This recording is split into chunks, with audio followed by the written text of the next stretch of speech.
साठेकत रद्द करा. काही पैसे होतायचे नाही त्यांच्या उरावर. घेऊन चालायचं नाही. भीत्यापाठी ब्रह्मराक्षस. पण आता त्याचा काही उपयोग नाही. साठे खताचे आलेले 45,000 रुपये 4 दिवसापूर्वीच मी पाठवले. सोबत अजयजीचं पत्र सुद्धा पाठवलंय की बाकीची रक्कम दिवाळीनंतर पाठवतो, पण कसंही करून दिवाळ सणाला या. अरे काय करून बसलात हे बापूसाहेब. मी गावात असतो तर तुम्हाला हे करू दिलं नसतं. असू दे, मी आता त्यांना जाऊन चांगलाच खर्चवतो. नको, त्यांचं पत्र सुद्धा आलंय. काळजी करू नका, आम्ही दिवाळ सणाला येतो म्हणून. आता शांत झालेल्या संबंधाला तुम्ही भडकवू नका. खरंच भाऊजी, उद्या टाकली बिकली पोरगीला तर बाहेर तोंड दाखवायला जागा राहणार नाही. हाबरूला जपायला हवं. अहो पण असं तोंड दाबून बुक्क्याचा मार किती दिवस सहन करणार.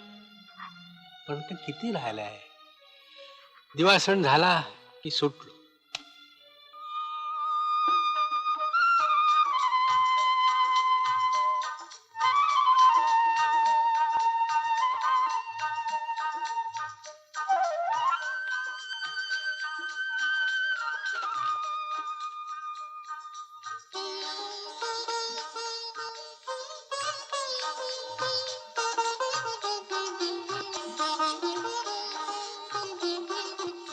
आपण मोठं मन करून आलात, आनंद वाटला. दिवाळ सणही चांगला साजरा झाला.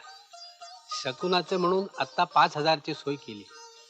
बाकीचे 20,000 महिन्याभरात पाठवतो. सांभाळून घ्या. आपण आता नात्यानं एक झालं. एकमेकांना सांभाळून घ्यायलाच पाहिजे.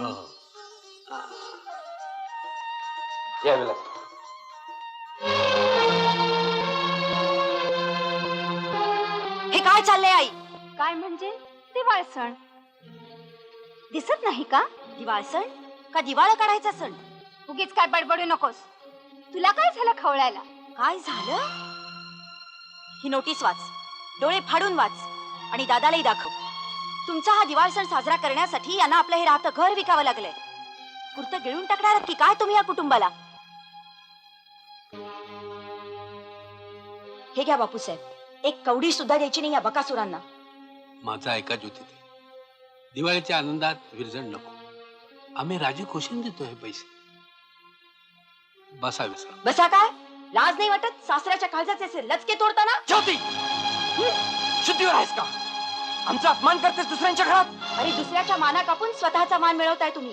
ज्योती, आणि पुरुषाच्या जन्माला आलायस तर स्वतःच्या हिमती मिळव ना भरपूर. या सोन्यासारख्या माणसांच्या अंगावरचं सोनं का लुबाडताय तुम्ही? पहा, या सुशीलाबाईंच्या अंगावर गुंजभर सोनं तरी ठेवलंय तुम्ही. आमची काही तक्रार नाही ज्योतिताई. मुक्त आमची एकुलती एक मुलगी, तिच्या आयुष्याचं सोनं व्हावं हीच आमची इच्छा. तुम्ही नका संताप करू घेऊ. नाही हो, तुमचा हात दगडाखाली सापडलाय म्हणून काळजातलं दुःख आतल्या आत दाबून ठेवलंय तुम्ही. आणि आई, तुझ्यात जर थोडी जरी माणुसकी शिल्लक असेल तर हे तर पैसे घ्यायचे नाहीतच, पण आधी घेतलेले सगळे पैसे परत करून टाक. ज्योती, आता गप्प बसतेस की नाही? नको आहेत ते पैसे. आम्ही बघू काय करायचं ते. चल रे विलास, आईन दिवाळीत केलास तेवढा शिमगा बस झाला.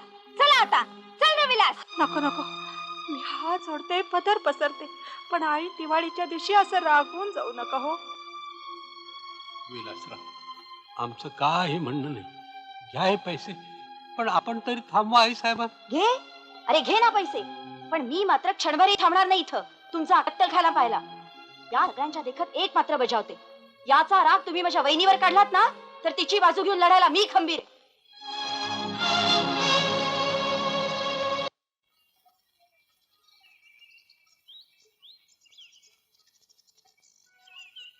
दीपक, क्या बात है?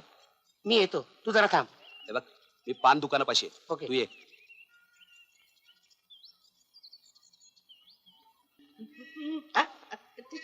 इधर इधर एक संभाजी बेडी बंडल दे. अहो, हे काय सांगायला पाहिजे काय तुम्ही आम्हाला? हा? अहो, तुम्ही येणार म्हटल्यावर संभाजी बंडल काढून ठेवलेला हाय. एक 120 नवरत्न की माम. अच्छा अच्छा. क्यों? दरगाह हो क्या है? क्या मांगा? मनातलं सांगू, हाँ? जिच्यावर माझं खरं प्रेम आहे ना, ती लवकरच माझी व्हावी. आया ख्याल में, मगर बच्चू मामला बहुत टेढ़ा है. हाँ? मार गोली यार, मिया बीबी राजी तो क्या करेगी ओ पाजी. माझं सोड, तू काय मागत होतास? एक अच्छी बीबी मिळावी हेच ना? बीबी? वो मामला तुम्हारा. अरे मी माझ्या बहिणीसाठी दुवा मागत होतो, समझे? बहीण? हाँ. तुला तर बहीण नव्हती ना? नव्हती, पण राखीनं रिश्ता जोडला गेलाय आमच्या भाई बहिणीचा. बिचारी यार बिलकुल कचाट्यात सापडली. तिच्यासाठी जीव तिळतिळ तुटतो ग. कोण आहे ती?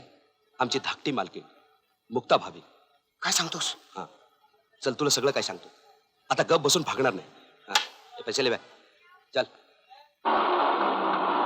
बस बस बस बस बस. या बाबूसाहेब.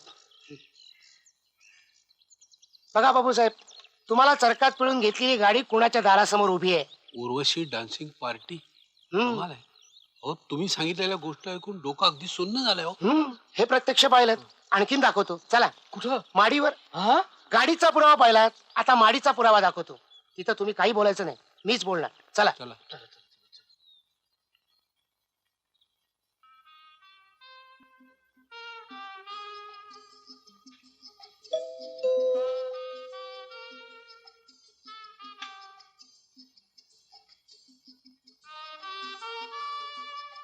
नमस्कार.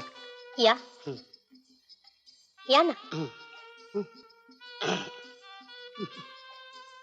बसा. हं. बसा. कुठून आला आहात आपण?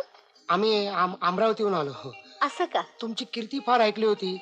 म्हटलं आमच्या भागात तुमचे काही खेळ व्हावेत. किती खेळ घेणार आहात आपण? तरी 10 खेळ घेऊ आम्ही. लांबचा प्रवास आहे, पण तुमची गाडी आहे ना स्वतःची? हो आहे की. दारापुढे उभी आहे ती माझीच गाडी. पण व्यवहार ठरवायला मात्र मालकांना बोलवणार हं? झोपलेत ते. उठवते त्यांना. कशा लोकांस त्यांची झोप मोड. आम्ही येऊ पुन्हा तासाभराने इकडे. पण चहा तरी घ्याल की नाही? अहो पण आलेच मी.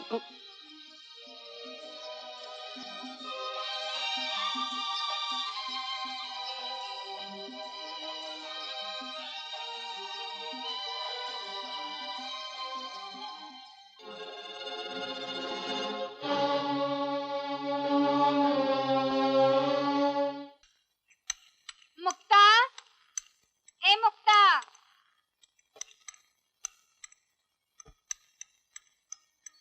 काय? थोडं लोणचं घेऊन ये. नुसता शिरा बरा नाही लागत. बरं.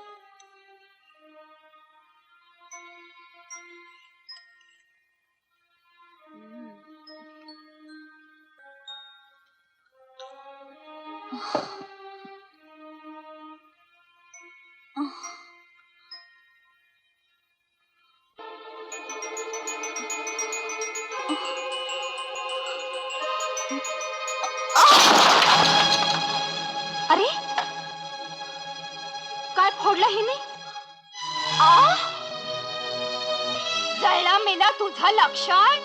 बरणी फोडलीस ते फोडलीस आणि सत्यानाश केला सगळ्या लोणच्याचा.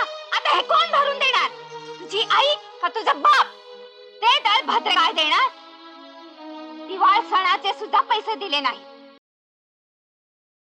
नाश होऊ दे तुझा आणि तुझ्या आई बापाचा. आई साहेब तोंड आवरा. माझ्या आई वडिलांना शिव्या देऊ नका. ते भिकारली नाहीत. तुमच्या करता त्यांनी घरादाराची होळी केली तरी तुमचे हा अजून कमी होत नाही. इतके दिवस ऐकून घेतलं पण आता फार झालं. मला उलट उत्तर देतेस? एवढा बळ कुठून आला तुझ्यामध्ये?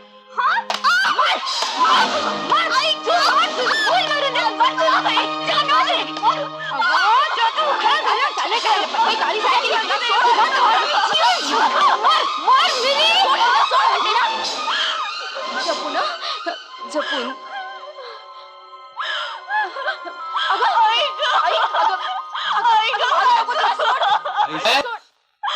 खबरदार माझ्या मुलीच्या अंगावर हात टाकाल. बापू, तुम्ही सगळे सण अचानक. जा विचारायला. हा झाडवाला देखील घुसला वाटतं तुमच्या बरोबर. नाही आईसाहेब, हा झाडूवाला तुमची सगळी पापच झाडून त्याचा झाड घ्यायला आलाय. चालतं हो, नाहीतर लाथा खाऊन जावं लागेल. लाथा खायला नाही, तुमच्या पुण्याची गाथा वाचायला आलोय यांना घेऊन. हा काय तमाशा आरंभ आहे माझ्या घरात? आई साहेब, तमाशा चालवलाय तुम्हीच पहिल्यापासून. लग्न ठरवायला आलो तेव्हा कंबर न मोडणाऱ्या अट्टी घालून भरमसाठ पैसा उकळला. दिवाळ सणाच्या निमित्तानं 70,000ची गाडी मागितली. या बिचाऱ्यांनी आपलं घरदार विकून जी गाडी दिली ती आपल्या ड्युट्या चिरंजीवानी कोणाला दिली माहित आहे? एका नाचणाऱ्या बाजार बसवीला. काय बोलता आहात? आम्ही प्रत्यक्ष पाहून आलोय. कुठे आहेत आपले कुलभूषण? आम्ही आलोय. काय म्हणणं आहे तुमचं? बरं झालं तू आलास. तुझ्याच पराक्रमाचे पोवाडे चाललेत. वहिनी साहेब यानं सासऱ्याकडून 5,000 रुपये घेऊन त्या सटवीच्या उरावर घातले आणि वर हिला दम दिला होता कुणाला सांगू नको म्हणून. मग कोणी सांगितलं? मी नमक हराम, लाज नाही वाटत? खाल्ल्या अन्नावर उलटतोस? मासाब जुबान संभालो. नोकरी नकोशी झाली काय रे साल्या? ए साहब, गाली देने का काम नाही. या असल्या हरामची नोकरी पाहिजे कोणाला. माणी स्कूलला सोडण्यापेक्षा या नोकरीवर लाथ मारतो मी या चाव्या. पण एक गोष्ट ध्यानात ठेवा, मुक्ता भाभीला बहन मानतो मी. तिचा बाल जरी बाका झाला ना, फिर मेरे जैसा बुरा आदमी कोई नहीं. Get out.